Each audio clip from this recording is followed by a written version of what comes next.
What's going on, people? Garrett here at SCC. Just a quick update for you today. Just wanted to show you my compressor mounts before I throw them up there. It turned out pretty sick, and got one modification that I'm changing. Just a little complicated. I'll explain that in a second. But first off, here's the compressor mounts I'm going to be using.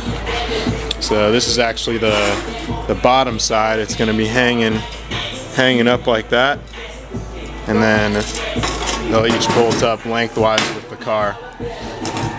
So I'm using VIAIR 480s on there. It's pretty much the classic compressor that most people use. I've used them for a good 4 years now, and shit's always been pretty dependable. But on the back side, which is going to be on top of the right behind the bumper, you won't be able to see it, so I went ahead and painted it already, but just bolted on the compressors and tacked in my nuts on the back side, so I don't have to mess with that on both sides. It simplifies things a lot, and as long as you don't weld threads, weld the threads on there, you're good to go. And another thing, if you're going to do this, make sure that you have the bolt inside of the nut while you're welding it, because it'll expand and shrink, and then you won't be able to get the bolt in there ever, and it'll be screwed. So I already got one side going. So this is how it's going to look up there.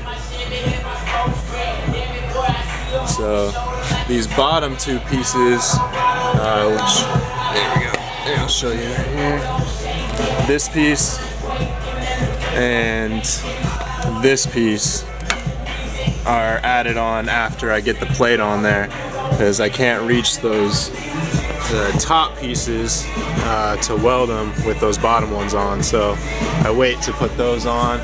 But it's just gonna be pretty sick. Gonna have two on this side right behind the bumper, and then two on the other side right behind the bumper. And I'll show you how this plate goes up in there.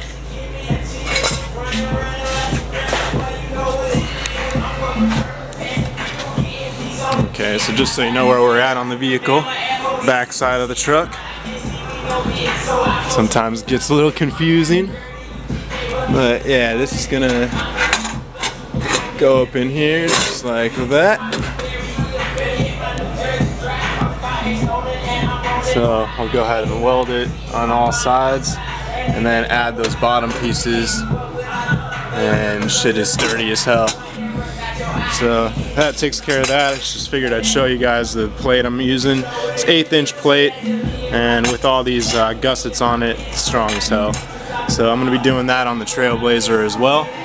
Pretty much the same location. I got a little less room to work with, obviously, because of well, for one, the 28s, and it's a mid-size truck, so mid-size SUV. So on the front end of it,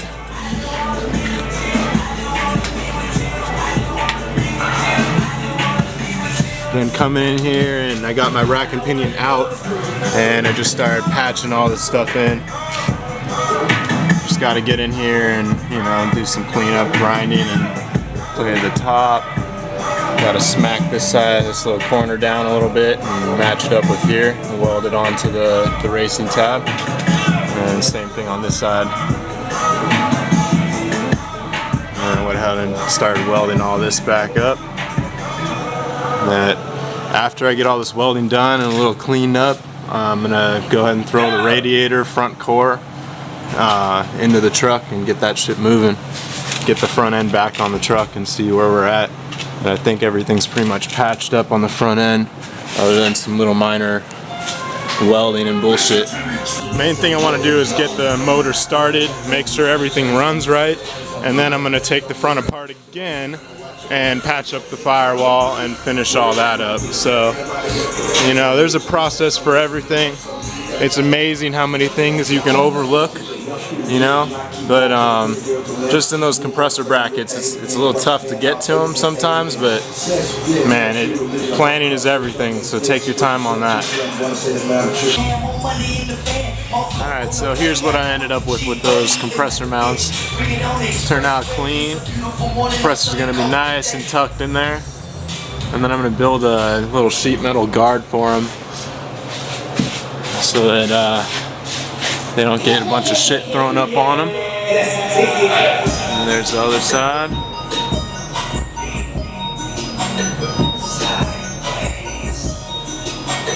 So I know I was going to tell you guys about a change that I'm going to do on the front end, but I'm just going to leave that for another video. And yeah, talk to you guys soon. Later.